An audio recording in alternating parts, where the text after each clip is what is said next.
अस्सलामु अलैकुम वरहमतुल्लाहि वबरकातुह। दोस्तों, आज की हमारी स्टोरी का टॉपिक है the Prince and the ships और थीम ऑफ द स्टोरी है बीइंग अ लीडर। किसी इलाके में एक बादशाह हुआ करता था जिसकी अचानक किसी हादसे में मौत हो जाती है। अब हुकूमत कौन संभाले? इस वजह से कम उम्री में शहजादे को तख्त पर बिठा दिया जाता है।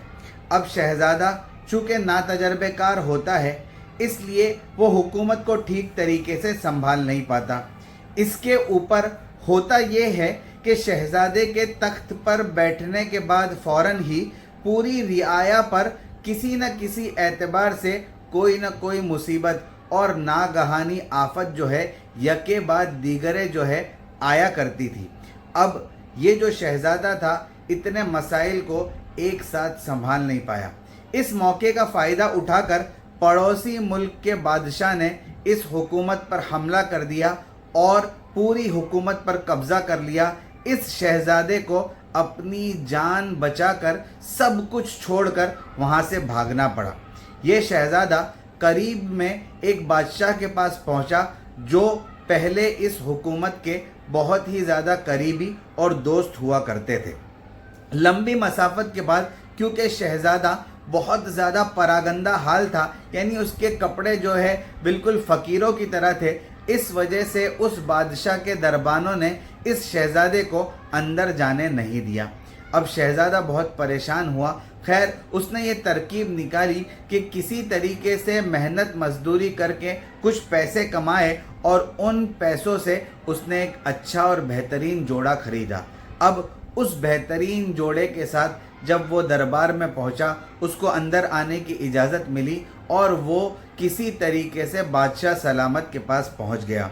अब बादशाह के पास जैसे ही वो शहज़ादा पहुंचा, उसने अपने पूरे हालात को तफसील के साथ बादशाह के सामने पेश किए और वो बादशाह जो है थोड़ा बहुत किसी एतबार से उस हुकूमत के हालात से वाकिफ़ था।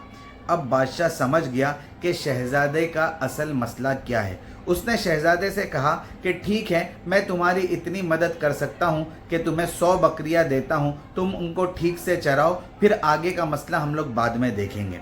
शहज़ादा जो है ये बादशाह सलामत से इससे कुछ ज़्यादा की तवक्को कर रहा था, लेकिन जैसे ही 100 बकरियाँ देकर बादशाह आगे चला गया, उस शहज़ादे ने ये समझा कि अब मैं क्या कर सकता हूँ, मरता क्या न करता, जो मिला उसको ले लिया और आगे काम शुरू करने का उसने इरादा किया। वो इलाका जो है ये भेड़ियों की वजह से बहुत ज़्यादा मशहूर था, यानी वहाँ पर ये भेड़िए जो थे ये दूसरे जानवरों पर हमला कर दिया करते थे। अब जैसे ही शहज़ादे को 100 बकरियां मिली, उसने 100 बकरियों को चराना, उनको संभालना शुरू किया, लेकिन थोड़ी ही मुद्दत गुजरी थी कि भेड़ियों ने उन बकरियों पर हमला करना शुरू किया और यके बाद दीगरे 100 की 100 बकरियां जो है शहज़ादे के हाथ से निकल गई। तमाम बकरियों को भेड़िए खा गए। अब शहज़ादा परेशान हुआ। वो दोबारा बादशाह के पास गया और उसने अपना मसला बादशाह के सामने पेश किया। बादशाह ने कहा कि ठीक है, कोई बात नहीं, मैं दोबारा 50 बकरियां देता हूँ। दोबारा उस शहज़ादे को 50 बकरियां मिली और फिर से वही मामला हुआ कि भेड़ियों ने आकर उन 50 बकरियों को भी साफ़ कर दिया। अब शहज़ादा और ज़्यादा परेशान हुआ। वो फिर से बादशाह के पास गया, फिर से उसने अपना मसला बादशाह के सामने रखा। बादशाह ने कहा कि कोई बात नहीं, मैं फिर से 25 बकरियां तुम्हें देता हूँ। अब शहज़ादा 25 बकरियों को लेकर गया और दिल ही दिल में ये ख्याल कर रहा था कि अब अगर ये 25 बकरियां भी ख़त्म हो गई तो अब बादशाह मुझे कुछ भी नहीं देगा। और चूँकि पहले 100 और 50 बकरियां उसकी ख़त्म हो चुकी थी और भेड़िए किस तरीके से हमला करते हैं उससे ये शहज़ादा वाकिफ़ हो चुका था। उसने 25 बकरियों की हिफाजत का बहुत बेहतरीन इंतज़ाम किया। हर एतबार से भेड़ियों के हमले से कैसे बचा जाए और बकरियों को कैसे चराया जाए, उनकी ज़रूरतों को कैसे पूरा किया जाए, इसका इस शहज़ादे ने बेहतरीन तरीके से इंतज़ाम किया। और हुआ ये कि देखते ही देखते जो है ये बकरियां बढ़ती चली गई और कुछ ही महीनों में इन बकरियों की तादाद 25 से 1000 तक पहुंच गई। اب یہ شہزادہ جو ہے بڑا خوش ہوا کہ اب میں نے بکریوں کو چرانے کا اور ان کی حفاظت کرنے کا انتظام سیکھ لیا ہے، میں یہ خوشخبری بادشاہ کو جا کر دوں گا۔ جیسے ہی یہ شہزادہ بادشاہ کے پاس گیا اور اس نے اپنی بہترین کارگزاری اس مرتبہ بادشاہ کے سامنے پیش کی، بادشاہ خوش ہوا، اپنے وزیر کو بلایا اور کہا اب یہ تیار ہو چکا ہے، اسے جو ہے ہمارے حکومت میں سے ایک چھوٹا سا علاقہ حکمرانی کے لیے دے دیا جائے۔ اور اس شہزادے کو ایک چھوٹا سا علاقہ دے دیا گیا اور اس کی حکومت کا اس کو ذمہ دار بنا دیا گیا۔ شہزادے نے بہت ہی زیادہ تعجب سے بادشاہ کو پوچھا کہ جب میں پہلی مرتبہ آپ کے پاس آیا تھا آپ اس وقت بھی مجھے حکومت دے سکتے تھے، اتنی سب آزمائشوں سے آخر آپ نے مجھے کیوں گزارا؟ اس بادشاہ نے کہا کہ کیونکہ تمہیں بہت ہی کچی عمر میں تخت پر بٹھا دیا گیا تھا اور تم حکومت کے لیے بالکل تیار نہیں تھے، اسی وجہ سے اپنے والد کی حکومت کو تم سنبھال نہیں پائے اور اس کا یہ نتیجہ ہوا کہ پوری کی پوری بادشاہت تمہارے ہاتھوں سے نکل گئی۔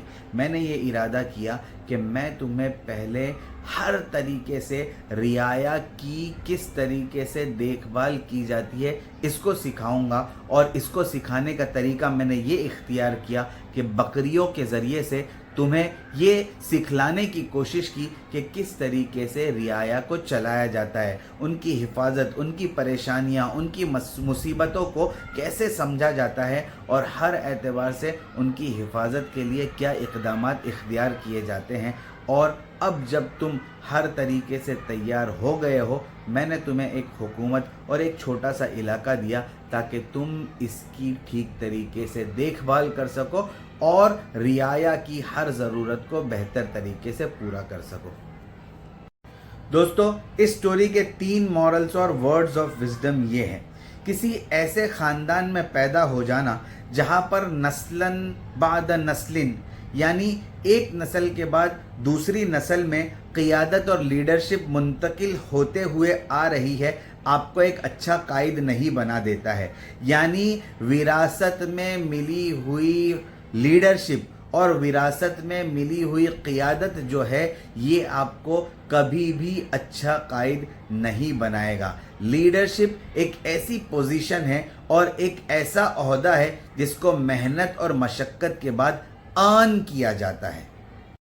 نمبر 2، وارن بینس کہتے ہیں کہ لیڈرشپ کی دنیا کا ایک بہت بڑا متھ یہ ہے کہ بہت سارے لوگ یہ سمجھتے ہیں لیڈرز آر بورن، لیکن حقیقت اس سے بالکل برعکس ہے اور یہ بالکل نان سینس بات ہے، کیونکہ leaders are not born but leaders are made. Number 3، دوستو، اچھا قائد وہ ہوتا ہے جس کے اندر کمپیشن، انٹیگریٹی اور ڈیسیجن میکنگ جیسی صلاحیت ہوتی ہے۔ اس کے ساتھ ساتھ وہ مصیبتوں سے گھبراتا نہیں ہے بلکہ تکلیفوں سے لڑنے کی طاقت اور قوت اس کے اندر موجود ہوتی ہے۔ اس کے پاس اپنی رعایا کو سمجھنا، ان کی باتوں کو سننا، ان کے دلوں کو جیتنا اور مصیبت کے وقت ان کے ساتھ کندھے سے کندھا ملا کر کھڑے رہنے کا ہنر ہوتا ہے۔ یہی قائد ایک اچھا قائد کہلاتا ہے اور قیادت کی صفات کو اپنے اندر پیدا کرنا پڑتا ہے۔ دوستو، بینگ اے لیڈر کے ٹاپک پر 3 اچھی بکس کے نام، ان کے آتھرز کے نام اور پبلشنگ ڈیٹ یہ ہے۔